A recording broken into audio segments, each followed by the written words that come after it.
in Rosemount. Big industry, housing, some positive news in the metro area. Let me pop up this article here quick. Just happens to be south of the river. Just saying. Rosemount's a good area, though. I mean, there's a lot of older parts to Rosemount too, but there's obviously there's land. For sure. That's fenced off, Andy. Maybe it's I mean, there's That'd be a government project. Before we get into that, though, we're going to go to Mr. South of the River, Chris Rooney, home experts, and I believe you got a little brunch coming up here on this house. This mystical mansion sits amongst towering trees on 5.2 acres of beautiful grounds. The story here is rich. Hand-picked pieces of history frame mantels and doorways, while sunlight filters through stunning glass windows reclaimed from a historic church. Its cobblestone facade was harvested from downtown Minneapolis streets, and the black onyx center island was quarried and shipped from Africa. Inside, every detail has been thoughtfully updated. Distinctive cabinetry and built-ins seamlessly blend old-world charm with modern convenience. A newer slate roof ensures both beauty and durability. The treetop owner suite, occupying the entire third story, offers a private retreat. Whether you're drawn by history, craftsmanship, or sheer beauty, this one-of-a-kind haven awaits its next chapter. Anything from my commercials, Chris, that should be 3-4 times longer. Yeah, you should come to that. I mean, I know you're not doing anything on Sunday. You never have open houses, but it's actually we're doing it's called a brunch-in tour. Just kind of really kind of lifted up the experience to come to this, but we're not. That's the only open house this house is going to have, and just a little more special, unique because the house is crazy. So, yeah, no, that house is gorgeous. I was looking at I was more intrigued with the roof being slate. Oh my gosh! I mean, I don't think people realize how expensive that is. I think it was almost $200,000. I was gonna guess right up there. Yep. That's crazy, but it lasts forever. So there you go. Have you guys heard of any of this in Rosemount? I mean, I don't know. I'm just living it. I don't know. I've got 2 model homes going up, but weren't you saying? Yeah. Doolin Heights. It's a new development that we jumped onto down there, and I'll be honest with you. When I first heard of it, I went down there and I was like, "Where am I?" Because it really is hard to find. Now, a lot of this recognition that's being given for Rosemount is the old University of Minnesota had thousands of acres down there. That's being developed. So that's where this abundance of, no restriction, master plan community, that's what they're talking about here, I believe. That's Amber Fields, yeah.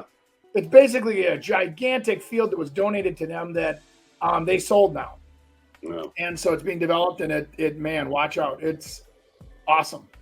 Well, there's some cool developments that are kind of on the fringe over there anywhere. The Spirit of Branchin, Cobblestone, that are a lot like what this is going to be, from my understanding. Yeah.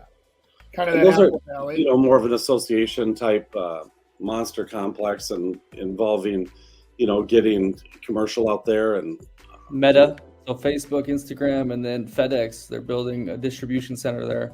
Yeah, but lots of jobs are coming to town.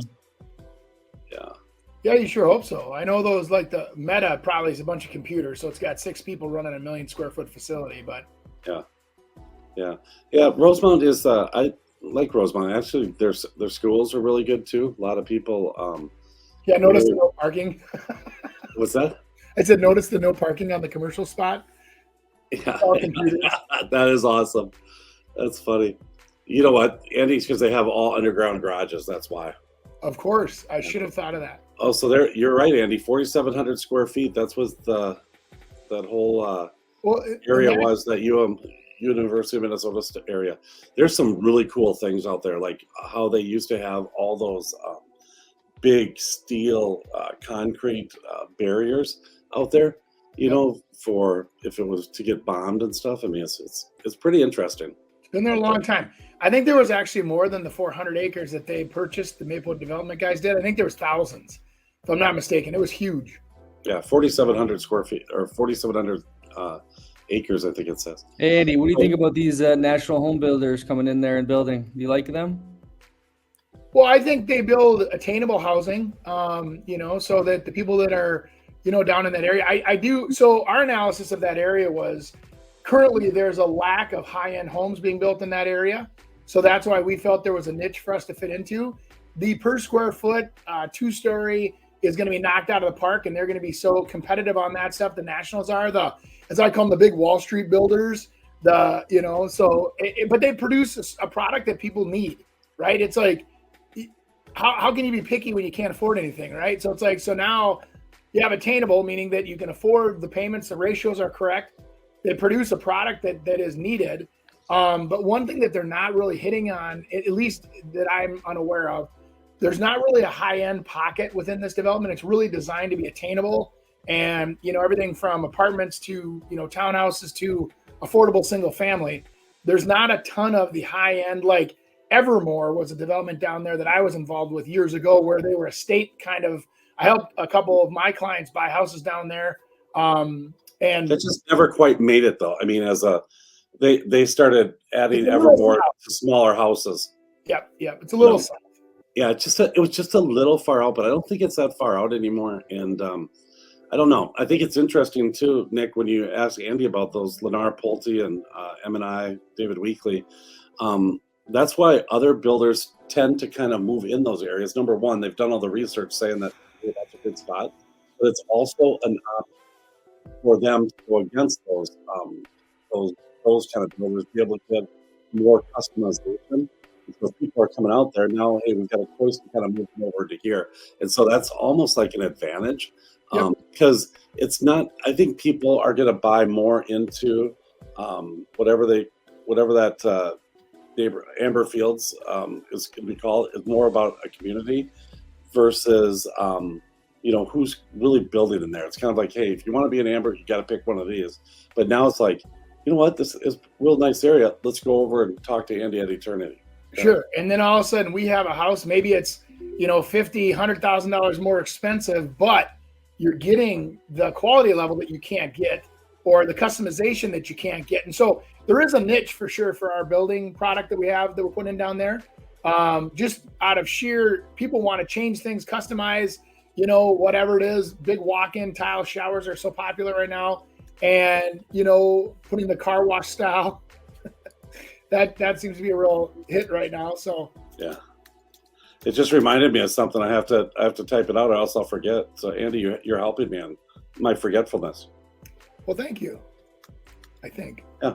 No. So anyway, so that's kind of what we were thinking about down there. I think that it's definitely going to be a shining star. Now, absorption rates are something, Chris, that we haven't talked about here. So the big grandiose plans of we've got 800,000, 15,000 units coming in, whatever it is, but how many of them are going to get sold per year?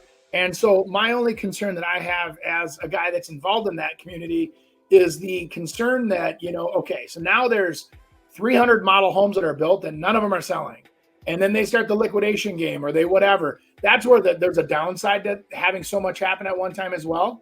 But I don't see that happening there. They seem to be building them and selling them and building them and selling them. So that's all good. Andy, I couldn't even get a sniff on this. Is a 10-acre piece next to a development.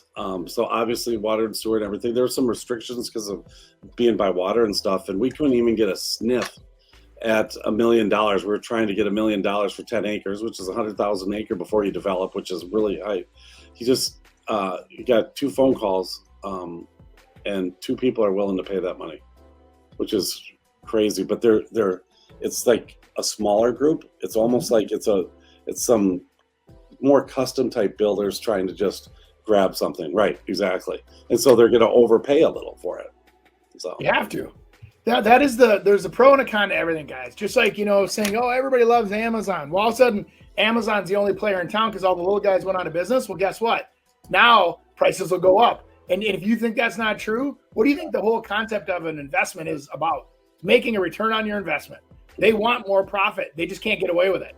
So until they can get away with that profit, they're going to, hold tight. But eventually, if you eliminate all the competition, the local custom guys, and you don't give them a chance, I mean, I think you're going to have limited products, and some people are okay with that. I mean, that's a sad thing, is some people don't care. Hey, Andy, you were just talking about how people are probably waiting